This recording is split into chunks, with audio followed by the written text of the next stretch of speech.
to our senior political reporter, Ziyanda Ngcobo. Plenty going on where she is. She's also been watching events very closely. Ziyanda, good afternoon to you. What's the latest there?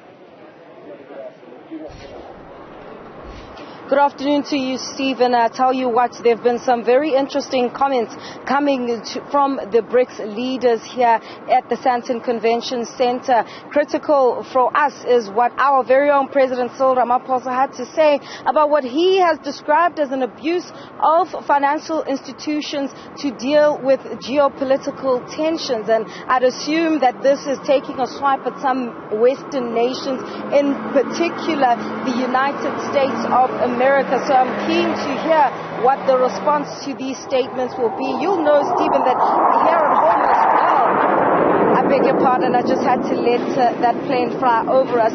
But you'll know that here at home, we've had our own issues with the U.S. Ambassador to South Africa, Ruben Briggity, claiming that the Lady R Russian vessel that docked at Simonstown loaded weapons bound for Russia. And so we've had our own issues in that regard. So the statements by President Cyril Ramaphosa do not exist in a vacuum. You'll know that Russia was also taken out of the financial system of SWIFT. And so he was basically saying that there has been an abuse of the already existing institutions, which is intimating towards what is likely to be discussed about an alternative financial system. So let's hear what Ramaphosa said earlier.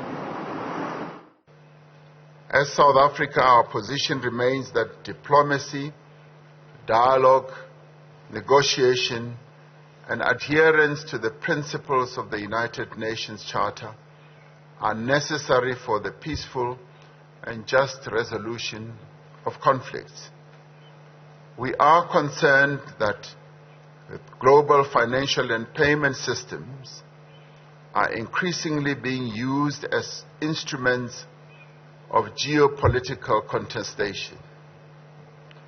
Global economic recovery relies on predictable global payment systems and the smooth operating of banking, supply chains, trade, tourism, as well as financial flows. We will continue discussions on practical measures to facilitate trade and investment flows through the increased use of local currencies. As you'll hear there, Stephen, that's our very own President Cyril Ramaphosa reflecting then on the abuse of financial institutions to deal with geopolitical tensions. And this sentiment was also echoed by Brazil's Lula da Silva, who basically intimated at how the Russia-Ukraine conflict is basically having an adverse effect on developing and emerging markets, even though this conflict has got nothing necessarily to do with them. Let's hear what he had to say in this regard. The Brics, we should say that all suffer the consequences of the war. The most vulnerable population in the developing countries are the ones that are hit more in an unproportional way. The Ukraine war shows the limitations of the UN Security Council. Many other conflicts and crises do not have the same attention. And the Brics is a forum to discuss the main issues that affect peace and world security. We cannot bypass the treat.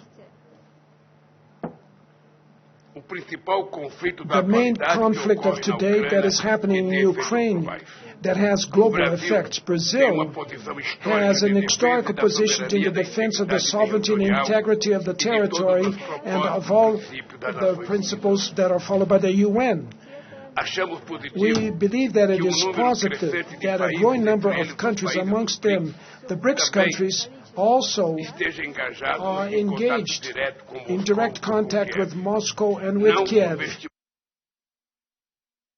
And finally, Stephen, no surprises that Russian President Vladimir Putin, who of course is not physically here in Sandton, but through a virtual contribution towards today's discussions amongst the heads of state, reflecting then on the criticism that's been leveled against him when it comes to that Russia-Ukraine conflict, when it comes to the UN Charter on Territorial Sovereignty. He's taken it back all the way to the invasion of Crimea in 2014 and talking about how already then the European security infrastructure started moving in closer towards, Russia, and how the West is actually, as he says, to blame for what is happening in Ukraine by actually breaching that 1956 agreement about territorial sovereignty and the various demarcations. Let's hear what he had to say in particular on aspects regarding hegemony, Stephen.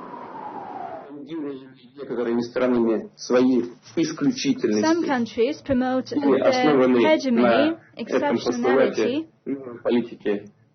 and their policy of the ongoing colonialism and neo-colonialism. I would like to note that the aspiration to preserve their hegemony in the world led to a dire crisis in Ukraine. At first, with the help of Western countries, an anti-constitutional coup d'etat was carried out in this country. After that, those people who did not agree with this coup faced a war. A war was unleashed against them, a war of attrition, and it lasted for 8 years. Russia decided to support people that fight for their culture, for their traditions, for their language and their future. Our actions in Ukraine are guided by only one thing: to put an end to the war that against people in Donbass.